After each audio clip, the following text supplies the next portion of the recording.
How you doing? Ziggy Hernandez here with my 1951 Chevy Suburban. Work for Santa Monica Fire Department. Love it out there. This originally used to be a farm truck, family hauler, seats 8 people. It's got a full air ride suspension, lays on the frame, 4-link in the back. It's got a Mustang 2 in the front. It's got the original 216 straight 6 engine with an upgraded 5-speed transmission, open drive. This thing will go about 80 miles an hour. Doesn't look like it, but it sure can. 4-wheel disc brakes. When I got it, it was pretty much, this is the original color here.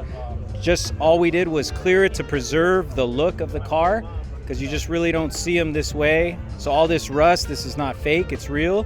Interior's been redone. Everything else has been gone through.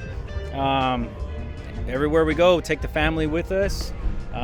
Really love being out here, especially out here supporting the Sheriff's Department out here for this beautiful show. As far as the air suspension and all the suspension stuff, I had done somebody else, but engine work, transmission work, rear end, all the other stuff I did.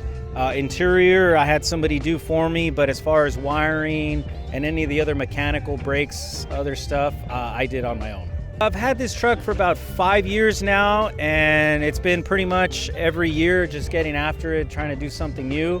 Next step will probably be to repaint the interior and just upgrade that.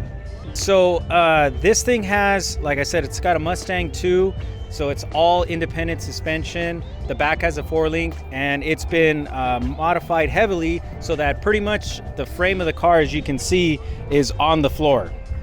You couldn't even get a credit card under the running boards if you tried. Next, I have a few cars here, but right now we got the kids in high school, so that's kind of tying up a lot of it. But I try every now and then. The more work I do is the less money I can pay somebody else. As far as the suspension, it's real hard to find quality work, people you can trust. So when I was able to find the gentleman that was able to do the suspension, I took a lot of time there, watching, learning, seeing how things are done, asking all the questions, because a suspension like this, anything goes wrong, a lot of bad things can happen, especially going at speed or anything, and you got a full loaded family in here. So I wanted to make sure that I had somebody I could trust that would take into account, like, hey man, I'm putting my family in here, so I want some quality work. And it's been about 5 years, not one problem.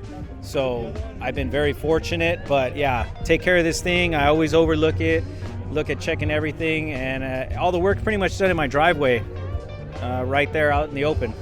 It's got an original straight 6, so we're not getting no 20 miles to the gallon, but this thing will do pretty good. It takes a little bit to get up to speed, but on the freeway, people are always asking me, how big is my V8? And I tell them, I got the original straight 6. It's all gearing, transmission. And once I get going, this thing will, like I said, will go about 80 miles an hour. Stopping, it's got disc brakes, so I'm not too worried about that. That's pretty much it. This thing, I drive this thing as much as I can. I've taken this thing to San Diego, Ventura, up in Bakersfield. Hopefully going to try to make Viva Las Vegas next year and drive it out to Vegas. I've wrenched on this thing. I know this engine. I know everything, so I know it'll make it. Hasn't let me down so far. No cruise control, just foot right there. Maybe I'll put a stick on there in case for that 5-hour drive, maybe 6-hour. Put a stick just to hold the accelerator in place.